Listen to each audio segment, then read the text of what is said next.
Jesus was telling them a parable about their need to pray continuously and not to be discouraged. He said,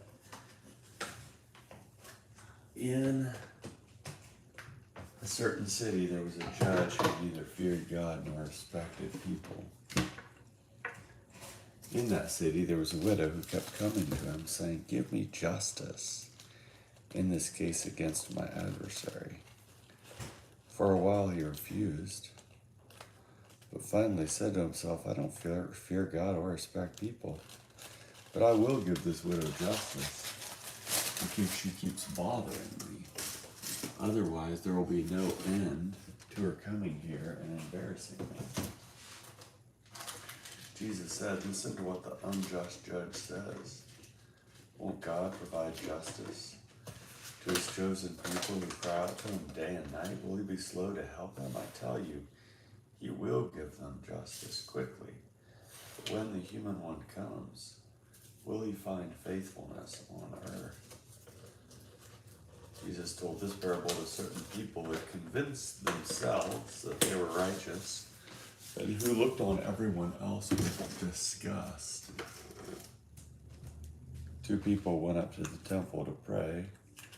One was a Pharisee and the other a tax collector. The Pharisee prayed about himself with these words, "God, I thank you that I'm not like other people, crooks, evildoers, adulterers,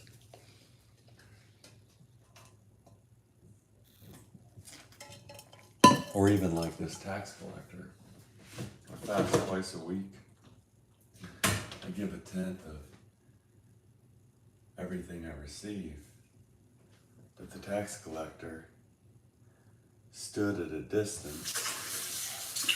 He wouldn't even lift his eyes to look toward heaven. Rather, he struck his chest and said, "God, show mercy to me, a sinner." I tell you, this person went down to his home justified rather than the Pharisee. All who lift themselves up will be brought low, and those who make themselves low will be lifted up.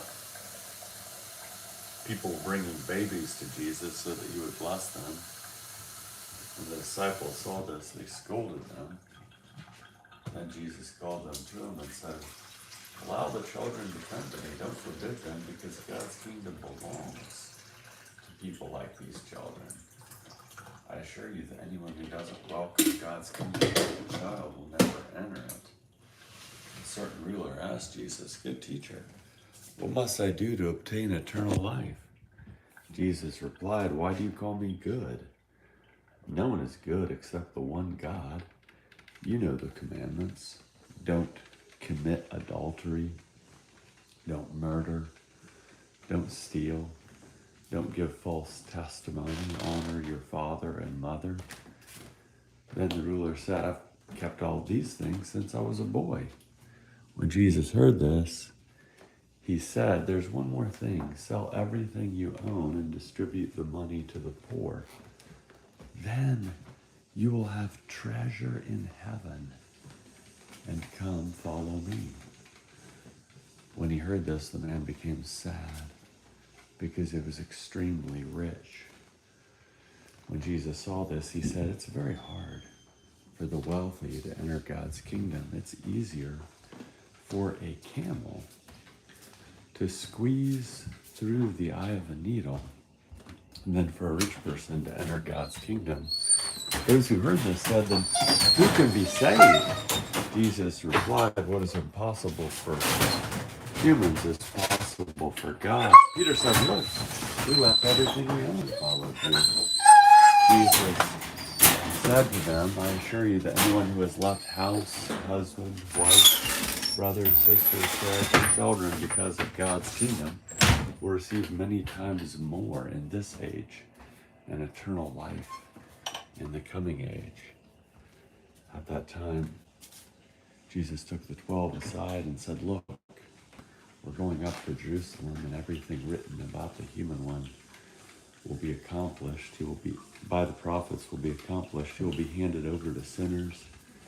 He will be ridiculed, mistreated, and spit on. after torturing him, they will kill him. On the third day, he will rise up. But the 12 understood none of these words. The meaning of this message was